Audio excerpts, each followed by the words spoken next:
ચોમાસામાં એન્ટ્રી તો કરી પણ ચોમાસું એવું આવ્યું કે ભારે તારાજી લઈને આવ્યું। મેઘ મહેરની આશા હતી પણ આ મેઘ કહેર સાબિત થયો એવો કે માત્ર 24 કલાકમાં જ કઈ કેટલાય ડેમ ભરાઈ ગયા, કઈ કેટલીય જિંદગીઓ હતપ્રત થઈ ગઈ। 18 લોકોના અત્યાર સુધીમાં પાણીમાં તણાયાના સમાચાર મળી રહ્યા છે। એની સાથે સાથે ખૂબ મોટી નુકસાની પણ થઈ છે। ઘણા સેંકડો લોકોનું સ્થળાંતર કરવાની ફરજ પડી છે।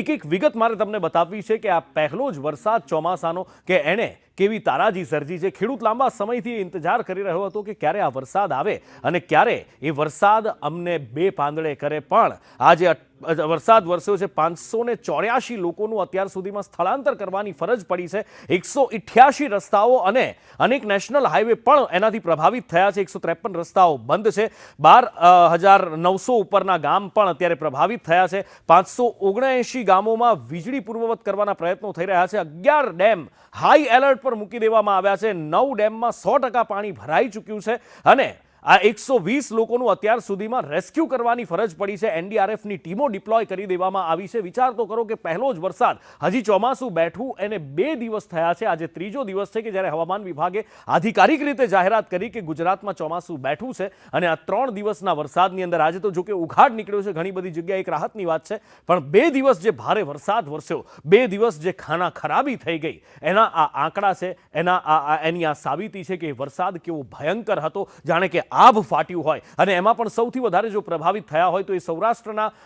જિલ્લાઓ છે, જેમાં અમરેલી છે। અમરેલીની સાથે સાથે બાજુમાં જ ભાવનગર જિલ્લો આવે છે। અમરેલીને અડીને અને ભાવનગર જિલ્લાની હદ છે એ બોટાદ જિલ્લાને અડે છે। આ બાજુ સુરેન્દ્રનગરમાં પણ મોટી ખાના ખરાબીના સમાચાર છે।